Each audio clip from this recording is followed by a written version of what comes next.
এটা তোমাকে দিলাম। হ্যাঁ, তুমি এটা তোমার ঘরে জল করে তো তুমি তাবুটা টানিয়ে রেখো, ঠিক আছে?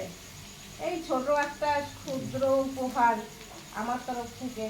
আশীর্বাদ করো ছেলে মেয়ে যেন ভালো থাকে। আর আমার হ্যাঁ, আর তোমাকে যেন এরকম দিতে পারি। আর বন্ধুরা যারা দেখছো সবাই একটু মাসিকে একটু হেল্প করো। মাসি একা একা থাকে, কেউ দেখে না।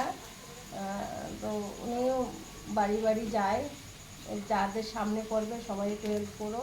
মাসি খুব ভালো। এখন এই গায়ে ব্যথা পায়ে ব্যথা বেরোতে পারছে না। ওষুধ খেয়ে এখন ঠিক আছে তো? ঠিক আছে বাবা, কাটায় দাঁড়াতে পারতেছি। তুমি আজকে আমাদের বাড়ি ভাত খাবে, ঠিক আছে? তাহলে একটু পরে তুই আচ্ছা। আমি এসে চাইয়ে খাই। আচ্ছা ঠিক আছে, তাহলে তুমি ভালো থাকো। হ্যাঁ, ভালো থাকো মা। গোবিন্দ।